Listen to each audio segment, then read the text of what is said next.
Assalamualaikum warahmatullahi wabarakatuh. Adik-adik sekalian yang berada di rumah. Jadi hari ini kita akan belajar tentang aktivitas olahraga atletik, yakni lompat jauh.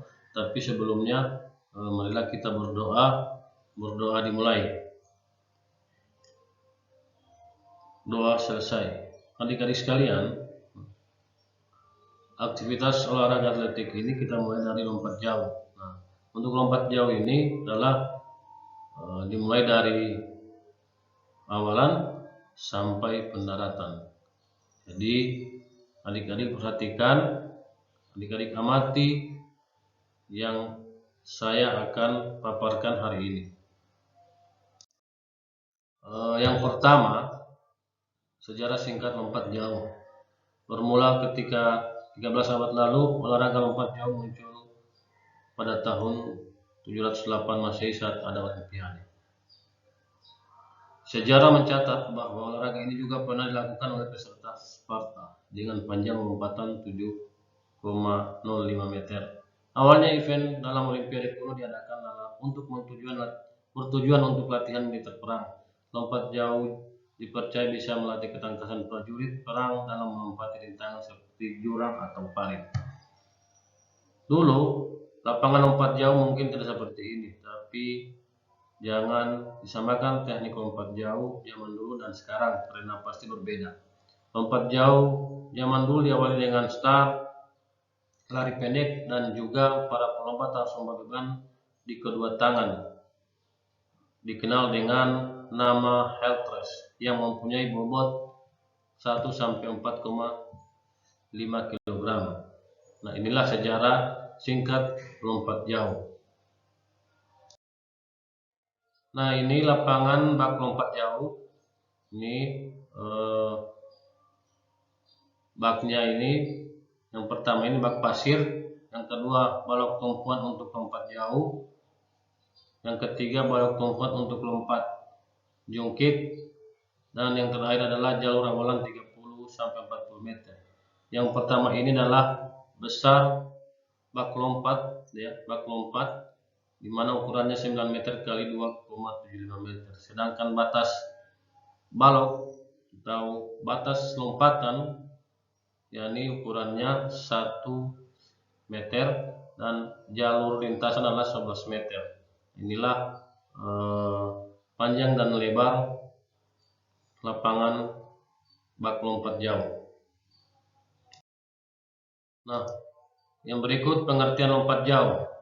Lompat jauh merupakan salah satu cabang olahraga atletik yang populer dan sering dilombakan dalam kompetisi kelas dunia, termasuk Olimpiade. Lompat jauh adalah salah satu gerakan melompat ke depan atas dengan usaha agar badan melayang di udara yang dilakukan dengan cepat dan dengan cara melakukan tolakan satu kaki untuk memperoleh jarak sejauh-jauhnya. Jarak lompatan diukur dari papan tolakan sampai ke batas terdekat dari letak titik pendaratan yang dihasilkan oleh bagian tubuh. Inilah pengertian lompat jauh. Kemudian ya, teknik dasar lompat jauh. Di sini ada teknik dasar awalan. Untuk teknik dasar awalan, teknik awalan lari yaitu dari lari perlahan ke lari cepat dan harus terkendali dan memungkinkan untuk melakukan tolakan. Jangan sampai melebihi garis tolakan yang sudah ditetapkan. Nah, di saat mendekati papan tolakan sekitar 3-5 langkah, kamu harus siap mengganti kecepatan gerak lari, kecepatan tolakan dengan langkah terakhir yang pendek. Nah, inilah teknik dasar melompat, diawali dengan awalan, ya, sampai kalian mengganti kecepatan gerak lari, kecepatan tolakan dengan langkah terakhir yang pendek. Jadi inilah teknik dasar awalan pada saat lompat jauh. Sekarang kita masuk di teknik dasar tolakan. Tolakan langkah berikutnya, tolakan adalah langkah berikutnya setelah awalan yaitu tolakan. Tolakan bertujuan agar tubuh terangkat ke atas dan melayang di udara. Tolakan berpengaruh besar terhadap jarak lompatan yang diperoleh. Perlu diperhatikan saat melakukan tolakan, usahakan kaki sedikit ditekuk, menampakkan kaki dan meluruskan tungkai untuk lepas landas gerakan. Tolakan yang baik membutuhkan kekuatan kecepatan dan koordinasi gerakan yang memadai. Nah, cara melakukan tolakan atau tumpuan. Ayunkan paha dan kaki ke posisi horizontal dan dipertahankan. Luruskan sendi mata kaki, lutut, dan pinggang saat melakukan tolakan. Bertolak ke depan dan ke atas, sudut tolakan berbentuk 45 derajat. Nah, itu adalah teknik dasar tolakan. Kemudian kita masuk yang berikut, melayang di udara. Nah, untuk teknik melayang di udara ini ada gambar. Pertama awalan, kedua tolakan, ketiga di udara. Di saat tubuh melayang di udara, usahakan agar tubuh tetap seimbang. Salah satu tips saat kondisi ini yaitu gerak kaki seperti berjalan, sehingga berjalan selama melayang di udara akan mempermudah kamu melakukan pendaratan yang baik. Nah, hal yang perlu diperhatikan saat tubuh melayang di udara. Yang pertama, menjaga keseimbangan badan. Yang kedua, mengusahakan tahanan udara sekecil mungkin. Yang ketiga, mengusahakan melayang di udara selama mungkin, mempersiapkan kaki untuk pendaratan. Nah, inilah teknik dasar melayang di udara, diawali dengan awalan, tolakan, dan di udara. Jadi yang berikut adalah teknik dasar pendaratan. Hal ini terlahir dalam teknik dasar lompat jauh, yaitu pendaratan. Pendaratan dilakukan dengan cara menundukkan kepala, menggunakan lengan, dan membawa pinggang ke depan. Hal tersebut bertujuan agar anggota badan yang lain tidak mengenai pasir lebih belakang daripada kaki. Tips juga meningkatkan kemampuan teknik melompat jauh dan menghasilkan lompatan yang jauh. Perhatikan beberapa faktor yang berikut. Yang pertama, penentuan jarak awalan yang tepat, menentukan irama lari awalan, kemampuan tolakan dan lepas landas, kemampuan gerakan melayang di udara, kemampuan gerak saat pendaratan.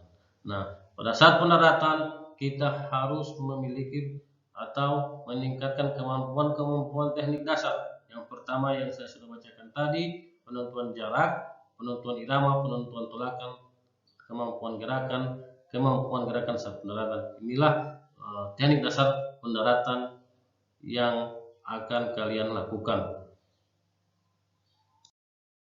Yang berikut, gaya lompat jauh. Gaya ini dilakukan ketika badan melayang di udara. Gaya jongkok atau ortodok. Gerak yang sering dilakukan ketika dalam melayang di udara ini berfungsi agar kamu bisa memperoleh kecepatan maksimum ketika ingin melompat. Di saat tolakan kita bisa menggunakan kaki yang terkuat. Nah, di saat kita sudah mulai melayang maka mulai tekuk lutut ke atas.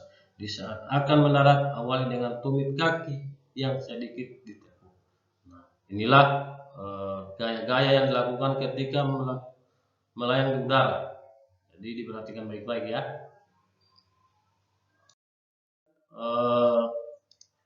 Teknik gaya menggantung atau sneak pad. Nah, gaya menggantung adalah gaya lompat jauh ini tidak mengubah kecepatan ketika kaki akan bertumpu pada papan tolakan. Dan cara melakukannya dengan cara badan tegap. Gerakan kaki diayunkan ke belakang dan ke depan bersama dengan kedua lengan. Saat akan melakukan pendaratan, kedua kaki diluruskan ke depan dan kedua tumit mendarat lebih dahulu. Inilah teknik dasar gaya menggantung. Ini ada gambar di bawah, jadi diperhatikan saja teknik dasarnya dari awalan sampai pendaratan. Berjalan di udara, ini atau walking in the air. Gaya ini cukup populer karena biasa digunakan oleh para atlet. Sebutan kerennya itu walking in the air. Cara melakukan gaya ini yaitu sebelum melakukan tolakan, pinggang sedikit diturunkan.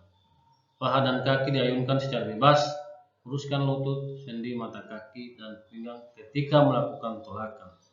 Kemudian ketika melayang di udara,